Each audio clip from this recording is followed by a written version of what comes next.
Bonjour et bienvenue, je suis ravi de vous retrouver pour un jeu vidéo qui s'annonce haut en couleur. Des animaux qui parlent, des mémoires perdues et des enquêtes avec des choses à retrouver pour réussir à reconstruire son passé. C'est ce qui est au programme de Lost in Lost, le petit jeu qu'on va tester aujourd'hui. Voilà, il est disponible sur pas mal de shops à pas très cher. Alors je vous annonce tout de suite, c'est pas un jeu très long, mais qu'est-ce qu'il vaut malgré tout? Eh bien, c'est ce que l'on va découvrir ensemble. Le principe maintenant, on le maîtrise depuis longtemps, on s'assoit, on joue, on discute, on prend du plaisir. Allez, suivez-moi. Preview.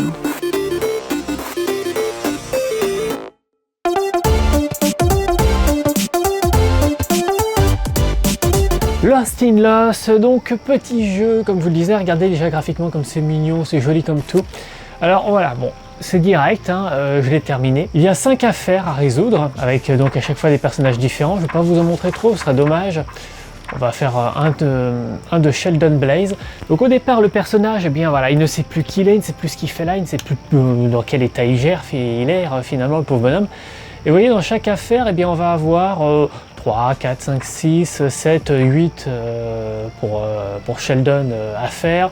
Pour la première, Suzy, on en avait 3, 4, 5. Donc, vous voyez, on n'a pas le même nombre forcément pour chaque niveau.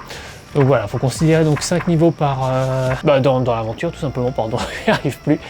Et alors que je vous montre un petit peu de quoi il retourne, un qui soit sympa à faire, celui-là était marrant. Donc voilà, on est en phase de chargement. Le principe est extrêmement simple, on a un décor et on a un élément à retrouver. Donc là, vous voyez, il faut retrouver une pièce de jeu d'échecs, typiquement, donc on est obligé de fouiller un peu partout, voilà, pour essayer de le trouver. Donc comme ça permet un petit peu de découvrir. Donc si vous êtes à l'écran et que vous le voyez avant moi, n'hésitez pas, vous voyez là derrière la tasse, boum. Alors objet suivant, une lettre A à trouver. Alors on est quand même typiquement sur le genre, alors voilà, il est sous le cahier. Là on est typiquement sur le genre de jeu, si on est bloqué, eh bien, on n'a pas de possibilité d'indice, donc on n'a pas quelque chose qui va faire apparaître en surbrillance ou autre, on est vraiment obligé de se casser la tête.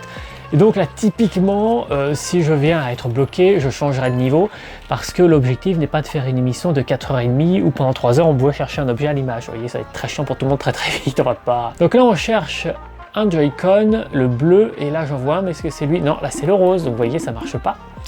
Alors, il est là dans la plante, le bleu. Maintenant, on veut le rose, qui est au pied de la bande d'arcade. On veut un jeu d'échecs.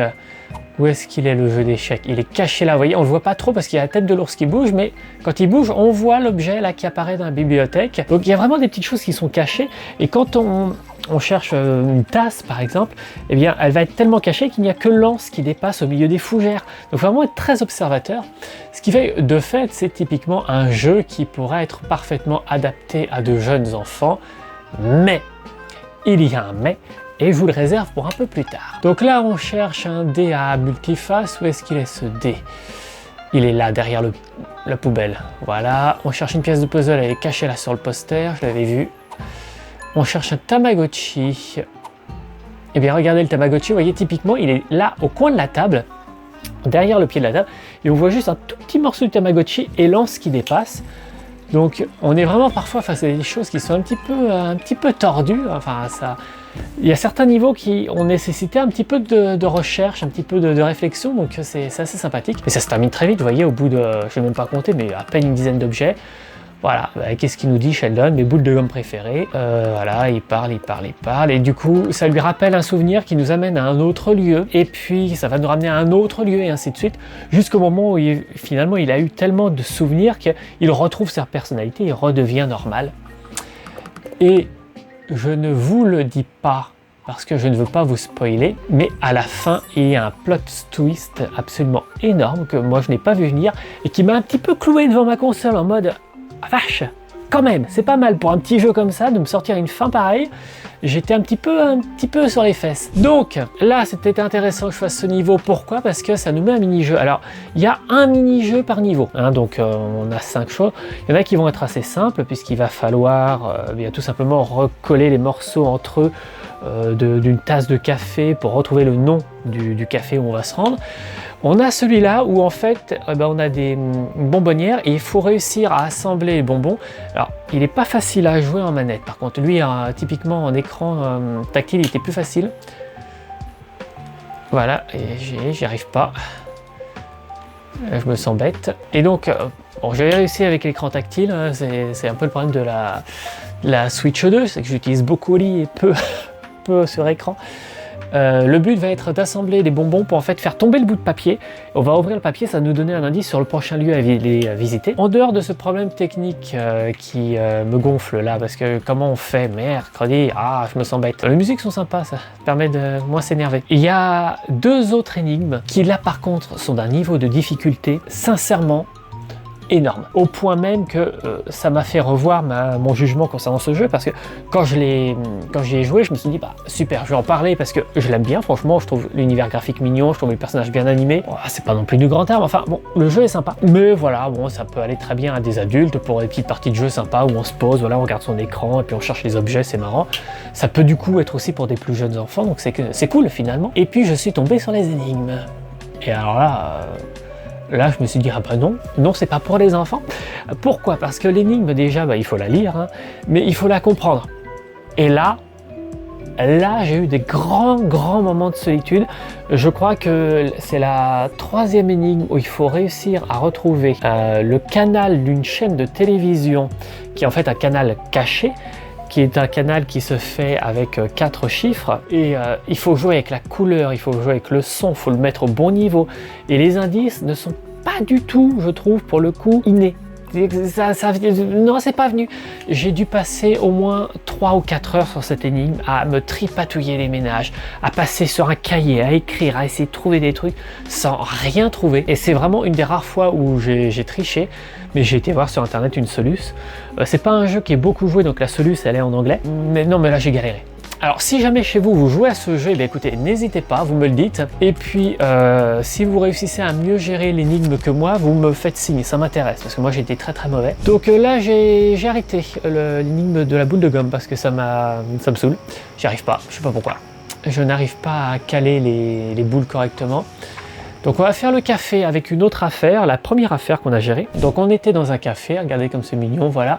On cherche un tournesol, et bien il est là. Et alors ce que j'aime bien, c'est qu'ils ont caché des objets, donc il faut qu'on retrouve, donc ils sont parfois plutôt bien cachés. Mais ils ont aussi rajouté des choses dont on n'aura pas besoin. Et donc si on clique dessus, il ne se passe rien, mais du coup ça attire aussi notre regard, donc je trouve que c'est vraiment sympa. Là la bougie, elle est sur la petite espèce de boîte aux lettres. On veut un coussin, bon évidemment le coussin il est derrière la dame.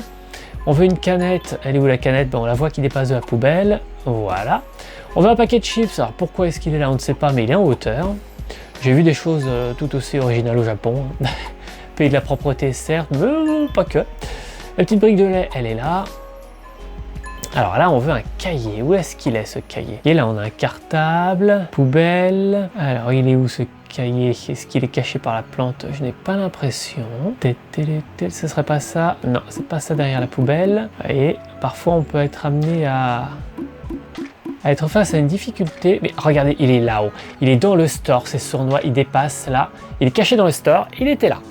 Le cartable, eh bien, on l'a vu, il est à côté de la boîte aux lettres. On veut le gobelet de café, il est là. Et alors justement, eh bien, c'est un des puzzles dont je vous parlais. Ce gobelet de café, donc Suzy comme ça se rappelle qu'elle aime le café et donc que c'était une personne qui était forte, qui était courageuse avant le travail. Voilà, elle prenait son café, donc vous voyez, il y a des souvenirs qui lui reviennent. Mais c'était dans quel café? Voilà, parce que ce serait bien d'aller dans le café dont elle parle. Et alors justement, eh bien, on a trouvé des bouts de papier qui correspondent à l'étiquette. Et il va falloir qu'on les remette en place.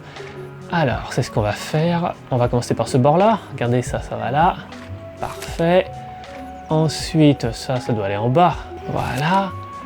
Ça ressemble à un morceau du haut. Voilà, ici. Donc ça varie un petit peu. Ce sont principalement des recherches d'éléments sur l'écran. Mais de temps en temps, voilà, on a un petit truc en plus. Avec un petit jeu un peu sympa, un petit peu original, donc j'aime bien. Ça permet de casser un peu la routine. On n'est pas sur du très grand jeu. J'ai déjà pu faire des jeux comme ça de recherche d'éléments à l'image qui étaient beaucoup plus corsés. Là, on est vraiment sur quelque chose de très simple. Donc c'est pour ça qu'initialement, moi, je m'étais dit, bah là, pour des petits, ça peut aller. Ah ben, en dehors des phases d'énigmes, oui, ça peut aller. Alors ça va aller où? Là, je le sens bien ici. Hop, voilà. Alors c'est pareil, c'était plus facile de jouer avec l'écran tactile. Mais là, ce mini-jeu, j'y arrive, ça va. Je suis moins frustré que pour le jeu des boules, où clairement, là, j'ai pas, enfin des boules de chewing-gum, où clairement, là, j'ai pas du tout réussi à les manipuler. Alors, je pense que c'est faisable, hein, à la manette. C'est juste que là, j'ai pas du tout trouvé. Et que je n'allais pas vous faire languir trop longtemps, j'ai donc préféré changer de niveau et vous montrer un autre mini-jeu. Vous voyez, là, l'étiquette commence à apparaître. Là, on a un œil, je le sens bien là. Voilà, on a un morceau de bord, comme ça. Ça y est, l'étiquette commence à réapparaître. Oui, la petite musique, elle n'est pas prise de tête, c'est mignon, voilà, ça passe. Alors, on a un morceau d'étiquette ici qui vient là. Donc vraiment, moi, c'est un petit jeu que j'aime bien. Une petite aventure qui est sympa. Je l'ai terminé alors en enlevant la difficulté liée à l'énigme, à la première énigme, donc sur les chaînes de télé qui est très compliquée. Il y a une autre énigme qui intervient un peu plus tard, qui est pareil, un peu corsée, un peu moins, j'ai trouvé, j'ai quand même réussi à la résoudre. Celle d'avant était quand même très compliquée. On est sur un jeu qui se termine en 3-4 heures gros maximum, un vraiment gros maximum, en prenant son temps, en étant parfois bloqué sur certains niveaux. Évidemment, si on rajoute le temps de concentration qu'il faut pour certaines énigmes, on peut passer à du 10 heures facilement. Donc vous voyez, ça y est, on a reconstitué l'énigme. Ah, c'est bon, on a le nom. Voilà, on sait quelle rue c'est. Et du coup, ça nous permettait de débloquer le niveau suivant, pardon, qui était donc celui-ci, la rue donc du fameux café où il fallait se rendre. Et on découvrait le dernier indice qui permettait, dans ce cas-là, à Suzy de retrouver sa mémoire et de se souvenir de qui elle était. Vous avez vu apparaître à l'écran une petite belette, une espèce de petite belette, donc c'est le personnage qui vient aider, qui rentre en discussion avec nous, hein, parce qu'on bosse avec elle, et qui est intimement lié au plot twist, je ne sais pas si on dit plot, mais en tout cas au twist final, qui a la particularité, voilà, comme je vous ai dit, d'être assez intéressant. Comme twist, j'ai bien aimé. Ça ne dérangerait pas au fameux Doctor Who si vous avez la référence. Pareil, n'hésitez pas à me le dire dans les réseaux sociaux. Voilà donc en tout cas pour ce jeu dont je voulais vous parler aujourd'hui, donc Lost in Lost. Voilà, vous voyez là le petit univers un petit peu sympa. Bon alors oui, on a beaucoup d'éléments fixes, mais on a un petit bonhomme qui bouge devant. Il y a des niveaux qui sont plus mobiles que d'autres. Je me souviens d'un niveau avec un phare et il y avait des vagues et à fréquence régulière, la vague amenait un objet qu'il allait falloir récupérer à un moment précis de l'aventure, donc c'était assez intéressant. Donc on a voilà, des niveaux qui sont plus fixes, des niveaux beaucoup plus mobiles. On a des niveaux qui sont assez simples visuellement, je trouve, et puis d'autres qui sont beaucoup plus fouillis et du coup beaucoup plus compliqués. Les derniers niveaux en particulier avec des bibliothèques qui sont dans l'obscurité étaient très intéressants à faire. Donc Lost in Lost, c'est vraiment un petit coup de cœur que j'ai, que je ne peux que vous conseiller. Et, tiens, je me fais attaquer par un chat. Viens là, mais oui, miaou. Tu vas être à l'écran toi aussi, hein? Lost in Lost, t'en penses quoi toi, hein? Avec des bestioles qui parlent. Tu veux dire quelque chose toi aussi peut-être à l'écran, hein? C'est un conseil de Biquette? Bon, ça c'est Seigneur Biquette. Donc voilà, donc petit conseil en tout cas, jeu vidéo que je me permets de vous faire, Lost in Lost, un jeu pas cher qu'on trouve assez facilement un peu partout, qui peut se jouer avec des enfants si on leur enlève les phases d'énigmes un peu plus compliquées. Il n'y en a que 2 dans le jeu, donc finalement ça leur laisse quand même une grande aire de jeu et un grand temps de jeu possible. Et puis quant à nous, on se retrouve très vite, et bien pour de nouveaux conseils de regardure, hein, qu'est-ce que t'en penses? Puis du coup j'ai même pas eu le temps de vous en parler, tenez, regardez, je suis rétro gamer et je vous Konami Code évidemment. Pourquoi je mets ce t-shirt?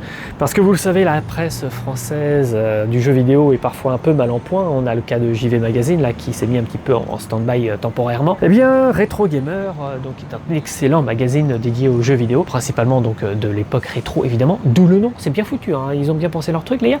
Lance des campagnes participatives pour poursuivre encore un an, puis encore un an et ainsi de suite. Donc n'hésitez pas à aller les voir un petit peu, puis à les soutenir. Ça vous permet d'avoir des abonnements à des prix plutôt préférentiels. Et puis bah toi ça te fatigue, hein. Ça te fatigue, donc on va arrêter là, t'as raison. Ouais, hein, super. Check de chat. On se retrouve très vite pour un nouveau Game Session. Salut à tous. Preview.